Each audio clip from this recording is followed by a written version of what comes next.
Thank you for inviting us to share our project, Wildfire Knowledge and Preparedness in NunatuKavut. My name is Meredith Purcell. I'm the Wetlands Project Coordinator here at NunatuKavut Community Council, and I focus most of my work on the research side of this project. And I am Kayla Beals, the Environmental Analyst for NunatuKavut Community Council.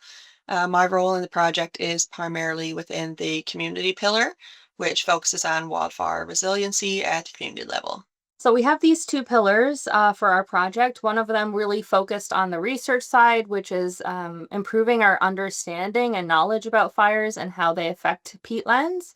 And the other side is community preparedness, which is really filling the gap for our members in terms of what sort of training and education and what sort of things like fuel breaks or other applications that can improve the resiliency of our communities.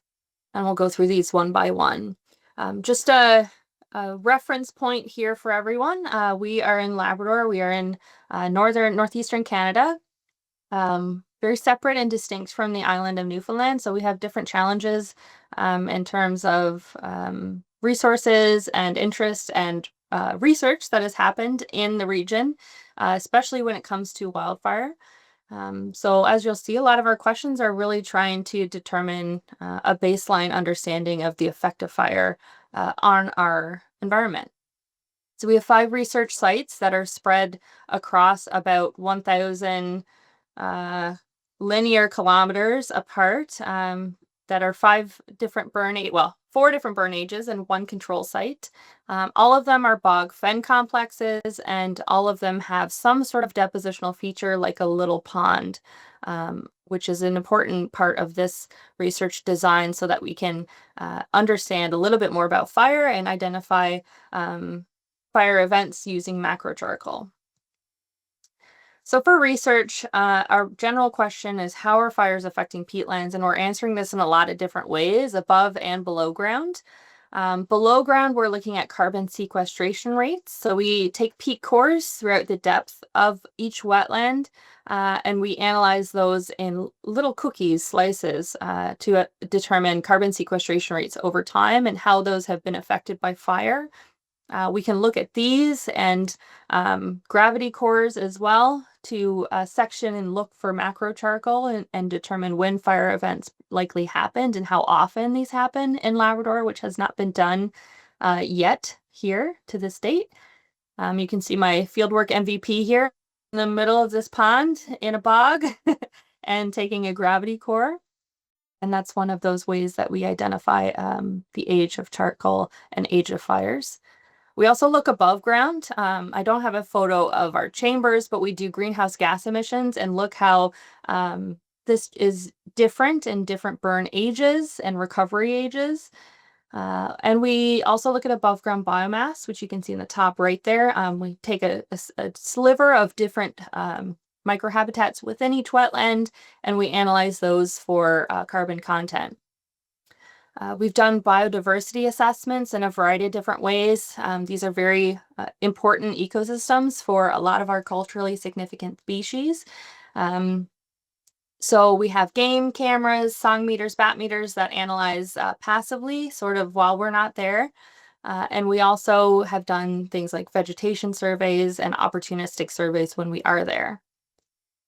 These all kind of feed into larger questions and larger outputs, deliverables for this project, one of them being wetland mapping.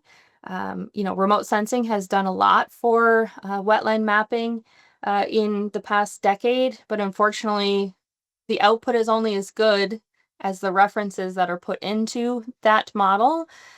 So we're hoping that we can improve the representation of Labrador in these reference sites using our own, and make those outputs of wetland mapping a little bit more applicable to our region. Those are pretty important when we're talking about wildfire too. Those can factor into, provincial wildfire hazard mapping and risk modeling and things like that. We're also producing carbon models for the province and contributing to that larger initiative. And we're also hoping to use this project to identify conservation gaps in association with municipalities. We recognize that wetlands serve a really valuable function in slowing the spread of wildfire to communities or between, like within a community. So we can identify some of those that maybe could have some improved coverage within and around communities and improve conservation of these important ecosystems.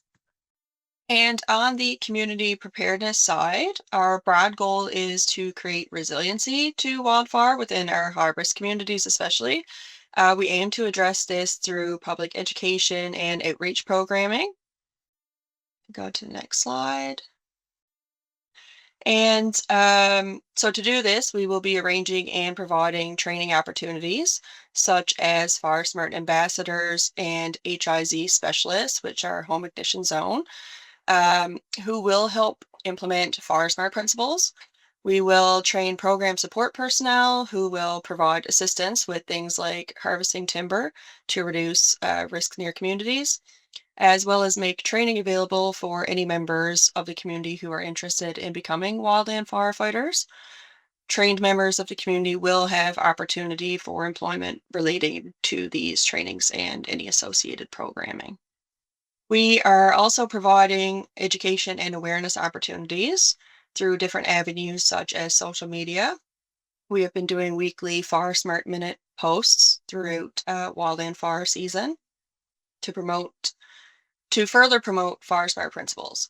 We're planning community events to further educate and share knowledge about different ways to increase community resilience.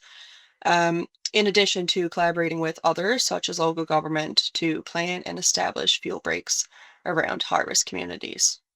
And we will also be providing support to communities through equipment purchase aimed at further increasing the community's capacity and resources for wildland fire resiliency by addressing any gaps. And this does include assisting in any needs identified through our home ignition zone assessment program.